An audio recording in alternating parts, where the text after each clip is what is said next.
Asianet ಸುವರ್ಣ ನ್ಯೂಸ್ನಲ್ಲಿ mega exclusive ಆದಂತಹ story ಇದು. ಕರಾವಳಿಯ ದೊಡ್ಡ ಗೋಲ್ಮಾಲ್ ಸ್ಟೋರಿ. ವಿದೇಶದಲ್ಲಿ ಕೆಲಸ ಕೊಡಿಸ್ತೀನಿ ಅಂತ ಹೇಳಿ ಒಟ್ಟು 300 ಜನರಿಗೆ ಮೋಸ ಮಾಡಿದಂತಹ ಪ್ರಕರಣ ಇದು.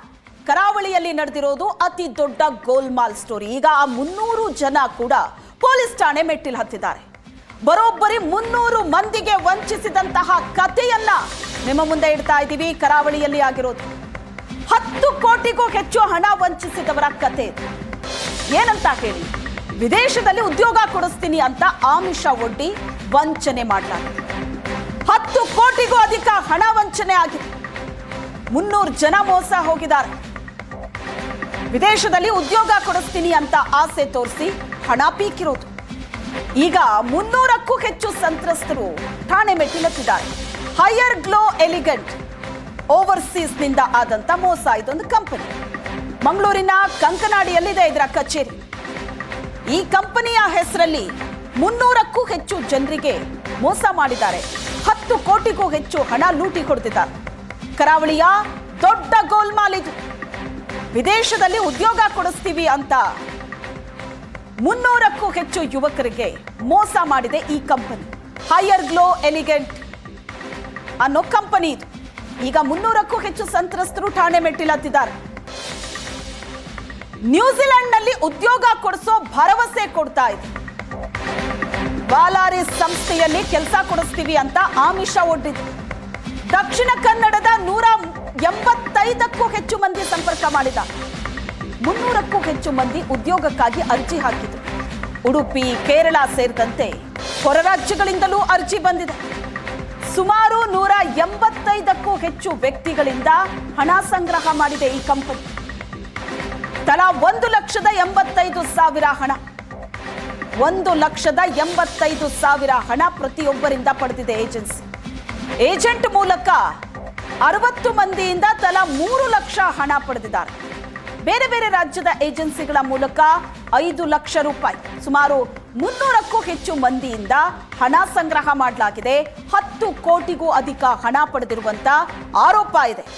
ಆನ್ಲೈನ್ ಮೂಲಕ ಹೈಯರ್ ಗ್ಲೋ ಕಂಪನಿಗೆ ಹಣ ಪಾವತಿ ಮಾಡಿದ್ದಾರೆ 300ಕ್ಕೂ ಹೆಚ್ಚು ಜನ. ನವೆಂಬರ್ನಲ್ಲಿ ಸಂದರ್ಶನಕ್ಕೆ ಅಂತ ಕಂಪನಿ ಸೂಚಿಸಿತ್ತು. ಮಂಗಳೂರು ಕಚೇರಿಯ ಗ್ರೇಟರ್ ಕ್ವಾಡ್ರಸ್ ಅಶ್ವಿನಿ ಆಚಾರ್ಯ, ಚೈತ್ರ ಅನ್ನೋರಿಂದ ಬಂದಂತ ಸೂಚನೆ. ನವೆಂಬರ್ನಲ್ಲಿ ಇಂಟರ್ವ್ಯೂ ಇರುತ್ತೆ ಅಂತ. ನವೆಂಬರ್ನಲ್ಲಿ ಮೆಡಿಕಲ್ ಫಿಟ್ನೆಸ್ ಅನ್ನ ಮಾಡಿಸಿತ್ತು ಸಂಸ್ಥೆ. ಜನವರಿಯಲ್ಲಿ ಕಾಂಟ್ರಾಕ್ಟ್ಗೆ ಸಹಿಯನ್ನ ಹಾಕಿಸಿದ್ರು. ಮಾರ್ಚ್ ತಿಂಗಳ ಕೊನೆಯಲ್ಲಿ ಭಾವಚಿತ್ರ ತಗೊಂಡಿದ್ರು. ವೀಸಾ ಅಪ್ಲಿಕೇಶನ್ ಫಾರ್ಮ್ ಬಾಕಿ ಮೊತ್ತಕ್ಕೆ ಸೂಚನೆ ಕೊಟ್ಟಿದ್ರು. ಏಪ್ರಿಲ್ನಲ್ಲಿ ಟಿಕೆಟ್ನ ಮೊತ್ತ ಪಾವತಿಗೆ ನಿರ್ದೇಶನ ಕೊಡಲಾಗಿತ್ತು. ಎಲ್ರಿಗೂ ಯಾರ್ಯಾರು ಅರ್ಜಿ ಹಾಕಿದ್ರು, 300ಕ್ಕೂ ಹೆಚ್ಚು ಜನರ ಅರ್ಜಿ ಇದೆ. ಅವರಿಂದ ಲಕ್ಷ ಲಕ್ಷ ಹಣ ತಗೊಂಡಿದ್ದಾರೆ. ಒಂದಷ್ಟು ಪ್ರೊಸೀಜರ್ ಮಾಡಿದ್ದಾರೆ. ನವೆಂಬರ್ನಲ್ಲಿ, ಜನವರಿಯಲ್ಲಿ, ಫೆಬ್ರವರಿಯಲ್ಲಿ, ಏಪ್ರಿಲ್ನಲ್ಲಿ ಟಿಕೆಟ್ ಮೊತ್ತ ಪಾವತಿ ಮಾಡಬೇಕು ಅನ್ನೋ ಇನ್ಸ್ಟ್ರಕ್ಷನ್ ಕೊಡ್ತಾರೆ. ಕೊರಿಯರ್ನಲ್ಲಿ ವೀಸಾ ಬರುತ್ತೆ ಅಂತ ಕಂಪನಿ ತಿಳಿಸಿತ್ತು. ಕೊರಿಯರ್ ನೋಡಿ ಈಗ ಉದ್ಯೋಗಾಕಾಂಕ್ಷಿಗಳು ಶಾಕ್ ಆಗಿದ್ದಾರೆ. ಕೊರಿಯರ್ನಲ್ಲಿ ತಾವೇ ನೀಡಿದ್ದ ಪಾಸ್ಪೋರ್ಟ್ ವಾಪಸ್ ಬಂದಿದೆ.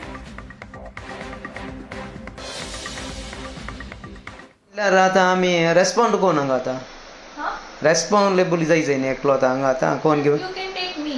पळय तुमकां घालीत न्ही गे Sion The manager, she's the कित्याक म्हणल्यार आमी आतां MD गे पळोवंक वतना कोण म्हूण आमकां गोत्तुना MD तो येवंत आसता सर. तुम्ही येताना तो आसना. तो ते येवंत सांगल्यार आसता. आतां तो आता बॉम्बे आसता न्ही. बॉम्बे आमकां काय लागत आहे मीटिंग आनी काले असल्यार काले कोणी क्लायंट्स अशे येतात न्ही मीटिंग त्यातलो तो आसता.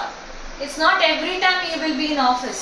ते काय लागत आहे बॉम्बे म्हणून सांगतना इल्लें सकडी हें करतात बॉम्बेचें हें म्हणून सांगल्यार बॉम्बे मस्त फॉड जाता न्ही गे फुल तशें सांगतना.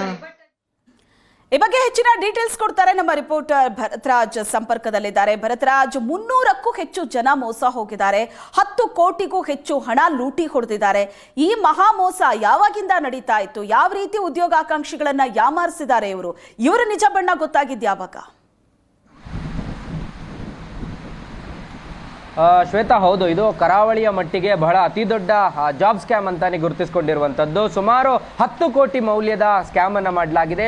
ದಕ್ಷಿಣ ಕನ್ನಡ ಜಿಲ್ಲೆಯಲ್ಲಿ ಕೇವಲ ಸುಮಾರು 185 ಜನ ಆದ್ರೆ, ಉಡುಪಿ ಮತ್ತು ಕಾಸರಗೋಡ್ನವರು ಸೇರಿದ್ರೆ ಒಂದು 300 ಅಧಿಕ ಜನ ಇರಬಹುದು. ಇವರಿಗೆ ಏನಂದ್ರೆ ಬಹಳ ನಯವಾಗಿ ಇವರಿಗೆ ಆ ಒಂದು ಪ್ಲಾನ್ ಅನ್ನ ಎಕ್ಸಿಕ್ಯೂಟ್ ಮಾಡಲಾಗಿದೆ. ಯಾಕಂದ್ರೆ ಕಳೆದ ಸೆಪ್ಟೆಂಬರ್ ಅಕ್ಟೋಬರ್ನಿಂದಲೇ ಈ ಒಂದು ಪ್ಲಾನ್ ಅನ್ನು ಅವರು ಮಾಡಿಕೊಂಡು ಅವರು ಆನ್ಲೈನ್ ನಲ್ಲಿ ಇದರ ಅಪ್ಲಿಕೇಶನ್ ಗಳನ್ನ ಹಾಕಿ ಅನ್ನುವಂಥದ್ದನ್ನ ಹೇಳ್ಕೊಂಡು, ಅಂದ್ರೆ ಎಲ್ಲರಿಗೂ ಕೂಡ ನಂಬಿಕೆ ಬರುವ ರೀತಿಯಲ್ಲಿ ಅವರಿಂದ ಹಣವನ್ನ ಆನ್ಲೈನ್ ಮೂಲಕವೇ ಟ್ರಾನ್ಸ್ಫರ್ ಮಾಡಲಾಗಿದೆ. ಕಳೆದ ಮಾರ್ಚ್ ಏಪ್ರಿಲ್ ನಲ್ಲಿ ಅವರ ಹೆಲ್ತ್ ಚೆಕ್ಅಪ್ ಮಾಡಲಾಗಿದೆ. ಅದರ ಹೆಲ್ತ್ ಸರ್ಟಿಫಿಕೇಟ್ ತಂದುಕೊಡಿ ಅಂತ ಹೇಳಿದ್ದಾರೆ, ಫಿಟ್ನೆಸ್ ಸರ್ಟಿಫಿಕೇಟ್ ತಂದುಕೊಡಿ ಅಂತ ಹೇಳಿದ್ದಾರೆ.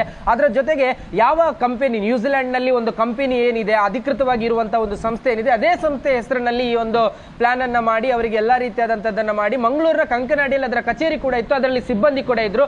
ಯಾವಾಗಲೂ ಕೂಡ ತೆರೆದಿದ್ದಂತ ಕಚೇರಿಯಲ್ಲಿ ಸುಮಾರು 300 ಜನ ಬಂದು ಅಪ್ಲಿಕೇಶನ್ ಹಾಕಿದ್ದಾರೆ, ಇಂಟರ್ವ್ಯೂಗಳನ್ನ ಅಟೆಂಡ್ ಆಗಿದ್ದಾರೆ. ಅದರ ಜೊತೆಗೆ ಅಧಿಕೃತವಾಗಿ ಏನೆಲ್ಲ ದಾಖಲೆಗಳು ಬೇಕು ಅದೆಲ್ಲವನ್ನ ಕೂಡ ಕೊಟ್ಟಿದ್ದಾರೆ. ಆದರೆ ಯಾವಾಗ ಅವರೆಲ್ಲ ಕೊಟ್ಟ ದಾಖಲೆಗಳು ಕಳೆದ ಏಪ್ರಿಲ್ ಅಂತ್ಯದ ವೇಳೆಗೆ ಅದು ವಾಪಸ್ ಅವರಿಗೆ ಕೊರಿಯರ್ ಮೂಲಕ ಬರುತ್ತೆ. ಅಂದ್ರೆ ಇವರು ಯಾವುದನ್ನು ಕೊಡಿ ಇಟ್ಕೊಳ್ಳುವಂತದ್ದು ಇರಲಿಲ್ಲ. ಅವರಿಗೆ ಕೇವಲ ಬೇಕಾಗಿದ್ದಂಥದ್ದು ಹಣ. ಅವರ ಅಕೌಂಟ್ಗೆ ಬಿದ್ದ ಮೇಲೆ ಅವರ ತಮ್ಮಲ್ಲಿದ್ದಂಥ ದಾಖಲೆಗಳನ್ನ ಅವರವರ ವಿಳಾಸಕ್ಕೆ ಕೊರಿಯರ್ ಮೂಲಕ ಕಳಿಸಿದ್ದಾರೆ. ಹಾಗಾಗಿ ಒಂದಷ್ಟು ಜನ ಕಂಕನಾಡಿ ಕಚೇರಿಗೆ ಹೋದಾಗ ಅಲ್ಲಿ ಕಚೇರಿ ಲಾಕ್ಔಟ್ ಆಗಿರುವಂತದ್ದು. ಹಾಗಾಗಿ ಇದರಿಂದ ಅನುಮಾನ ಬಂದು ಮಂಗಳೂರಿನ ಕದ್ರಿ ಪೊಲೀಸ್ ಠಾಣೆಗೆ ಒಂದು ದೂರನ್ನು ಕೊಡ್ತಾರೆ. ಆದರೆ ಆ ದೂರಿನ ಬಗ್ಗೆ ಮಂಗಳೂರಿನ ಕದ್ರಿ ಪೊಲೀಸರು ಯಾವುದೇ ರೀತಿಯಾದಂತಹ ಪ್ರತಿಕ್ರಿಯೆಗಳನ್ನ ಕರೆಕ್ಟ್ ಆಗಿ ನೀಡೋದಿಲ್ಲ. ಹೀಗಾಗಿಯೇ ಈ ಪ್ರಕರಣದಲ್ಲಿ ಕರ್ತವ್ಯ ಲೋಪದ ಆರೋಪದ ಅಡಿಯಲ್ಲಿ 2 ಪೊಲೀಸ್ ಅಧಿಕಾರಿಗಳು ಕೂಡ ಸಸ್ಪೆಂಡ್ ಆಗಿದ್ದಾರೆ. ಅದರ ಜೊತೆಗೆ ಕಾಂಗ್ರೆಸ್ನ ಕಾರ್ಮಿಕ ಘಟಕದ ಮೇಲುಸ್ತುವಾರಿಯಲ್ಲಿ ಈಗ ಪ್ರಕರಣ ದಾಖಲಾಗಿದೆ. ಪ್ರಮುಖ ಆರೋಪಿಯನ್ನ ಕೂಡ ಬಂಧನ ಮಾಡಿರುವಂತದ್ದು. ಶ್ವೇತಾ, ಥ್ಯಾಂಕ್ ಯು ಭರತ್ರಾಜ್ ನಿಮ್ಮೆಲ್ಲ ಡೀಟೇಲ್ಸ್ಗೆ.